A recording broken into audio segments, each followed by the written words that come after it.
kind of looks like cocaine. The reason why you see people stick their fingers into a bag of white powder is because I believe if you take the cocaine and put it in your mouth, it creates more of a numbing effect, whereas the methamphetamine does not. However, I'm not exactly sure on that, so I would need to check that out. Um, Very similar effects to cocaine. It increases the release of dopamine. So this methamphetamine works a little bit differently than cocaine, but they are both working on dopamine. It works at step 3 of the synapse, is it releases more, it causes more dopamine to be released. Now in past textbooks it is talked about that not only does it increase the release of dopamine, but it blocks the reuptake, so it makes it work extra hard. People have asked me, why do some people choose methamphetamine and why do some people choose cocaine? This seems to be kind of like what's more available, the territory, so on and so forth. Okay, here's nicotine. So nicotine stimulates the nicotinic type of acetylcholine receptors. So if I make that statement, what step at the synapse do you think it works at? If it stimulates the nicotinic type acetylcholine receptors. Okay, that would be stage 4. So nicotine goes in and acts like acetylcholine, and it stimulates those receptors. Caffeine blocks adenosine. So we didn't really talk about adenosine. It's not so much a household neurotransmitter, but by blocking the adenosine inhibits dopamine. So that's back to this thing that I was trying to tell you about. Inhibiting an inhibitor can create more activity. So caffeine blocks the adenosine inhibits dopamine. So by blocking the adenosine, you're actually increasing the dopamine and the acetylcholine. So if it blocks adenosine activity, what step would that be? It would be step 4 because it's blocking adenosine from attaching to the receptors. Okay, so heroin and other opiates, what they do is they work on the endorphin receptors. So heroin can produce warm feelings, paranoia, insomnia, depression, dry mouth, flushed skin, nausea, elevated heart rate, vomiting, slurred speech. It affects the brain's pleasure and pain responses. So this, I tried to go over this before, is a heroin and the opiate drugs are going to produce a high that's it's different than a cocaine high. A cocaine high is like a big speed rush, whereas the endorphins, the heroin working on the endorphins, is going to be more like a painkiller and much more peaceful, mellow feeling.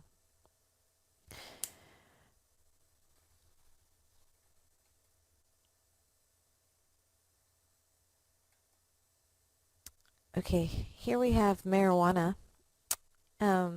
So marijuana's medical uses are it alleviates pain, nausea, and weight loss associated with AIDS. It intensifies your sensory experiences. It distorts the sense of time and it decreased pain and nausea. So this one stimulates the anandamide receptors. So the anandamide wasn't discovered until the 90s. When I first took the class on Psych 2, when I was in school, they didn't even know how marijuana worked. They would teach, we're not sure how it works.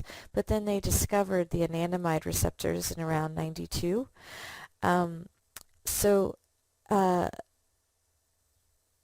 This is a different neurotransmitter. It tends to work in the hippocampus. And marijuana is an interesting one because some people can smoke it and they feel nothing. And then some people can smoke it and they laugh and laugh and laugh. And then some people smoke it and they feel creative. Some people smoke it and they feel very mellow.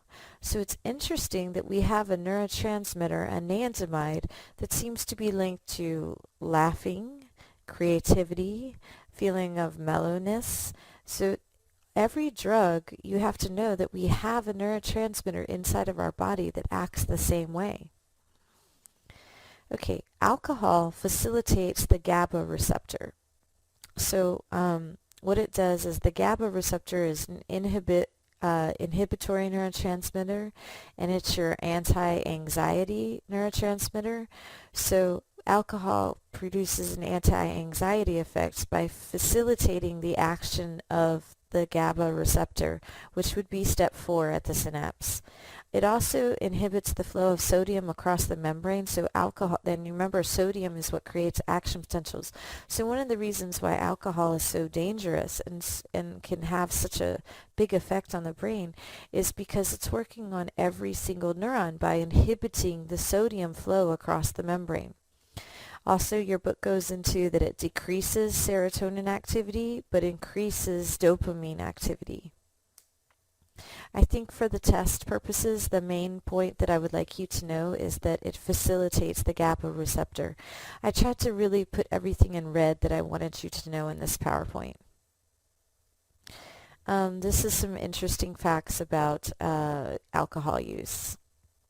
Students drink 4 billion cans of beer yearly. 360,000 of 12 million undergraduates will die from alcohol-related causes while in school. That's very sad. Nearly half of all college students are binge drinkers. Average student spends $900 a year on alcohol, $400 a year on books. Probably you guys feel like you spend much more like that on books. So this might have been like from a few years ago. Books have gone up incredibly.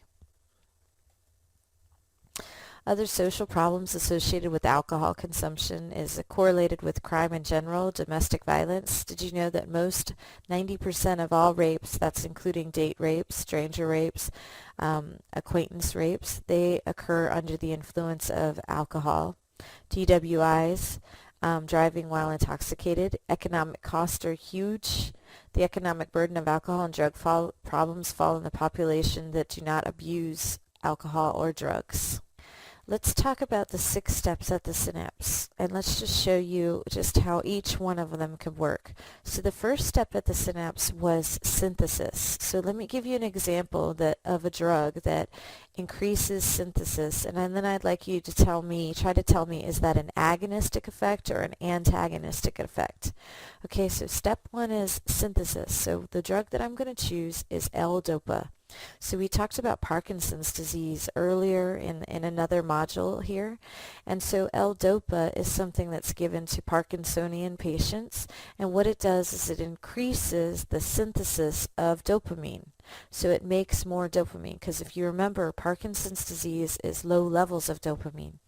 So would that be an agonistic effect or would that be an antagonistic effect? If L-DOPA works at step 1 at the synapse by increasing the synthesis of dopamine, would that be agonistic or antagonistic? Okay, that would be agonistic because basically it's making more of the neurotransmitter dopamine. Okay, let's go to step 2. If you remember, step 2 at the synapse is transport the neurotransmitter to the vesicles. So Respirine is a drug that is given to heart patients, people who have a susceptibility to heart attack. Is when they release epinephrine, that's their stress neurotransmitter, and norepinephrine, that causes the heart to beat much faster. So what the Respirine does is it causes epinephrine and norepinephrine to leak out of the vesicles. So the vesicles will have less of a supply of the epinephrine and the norepinephrine, so therefore they can't have such a big effect on the heart. So it causes the epinephrine and norepinephrine to leak out of the vesicles.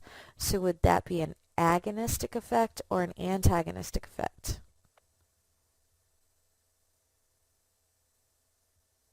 Okay, that would be an antagonistic effect because basically it's causing epinephrine and norepinephrine to work less.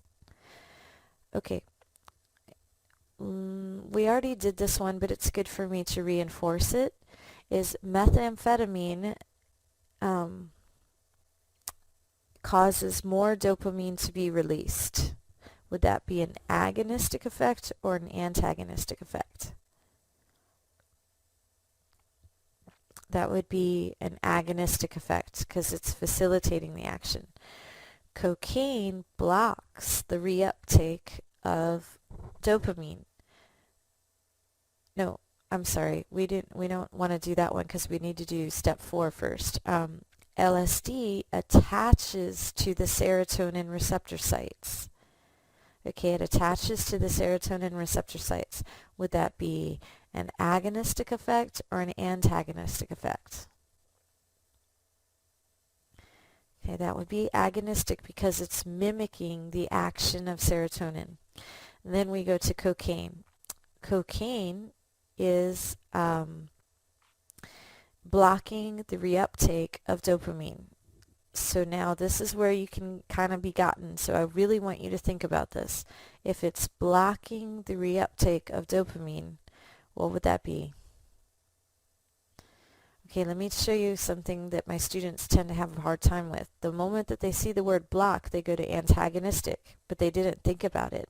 By blocking the reuptake of dopamine, they're actually making dopamine work harder. So that's actually an agonistic effect. Okay, let's do one more, the last step at the synapse, an MAOI, monoamine inhibitor. What those are doing is they are blocking the breakdown of the catecholamines and serotonin. Blocking the breakdown of catecholamines and serotonin. Okay, is that an agonistic effect or an antagonistic effect?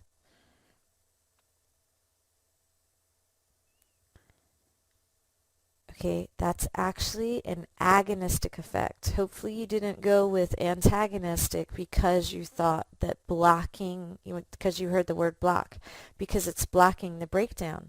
So if it can't be broken down, then it's going to actually be working harder. Okay, we're almost done. Where is the ecstasy? We don't have this on here. Okay, well, I'll see if I can just make one more on ecstasy.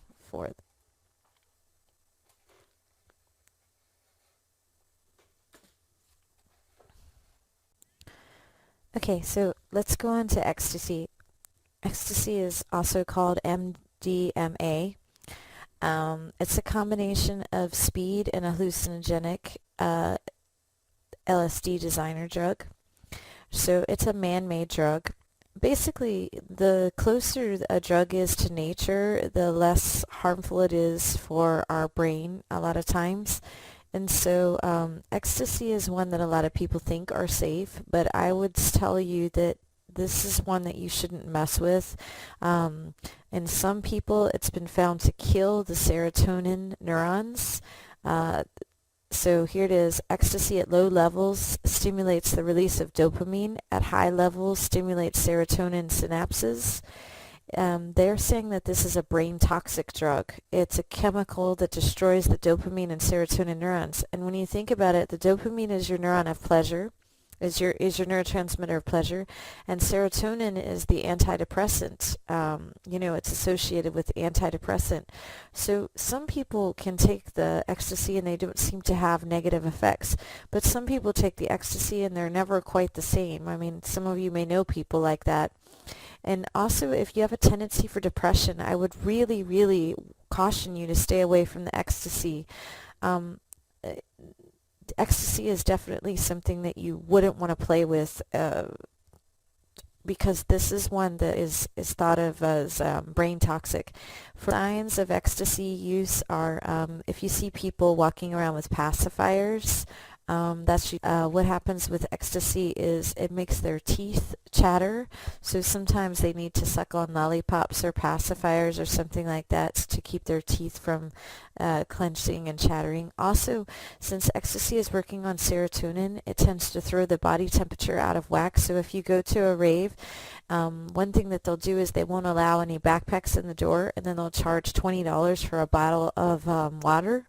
And people will be willing to pay $20 for a bottle of water because they may be sweating so much from the use of ecstasy.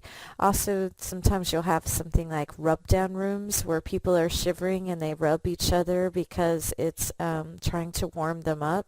So ecstasy, serotonin works on the heart, and so ecstasy can throw your temperature really out of whack, which we know that your temperature has to be a stable 98.6 degrees so all the chemical reactions can happen at the right rate. So by throwing your temperature off, you're putting your body at a high risk. risk. Also, it throws your heart rate off because of working with the serotonin, and so there can be some serious damage from the heart rate being thrown off.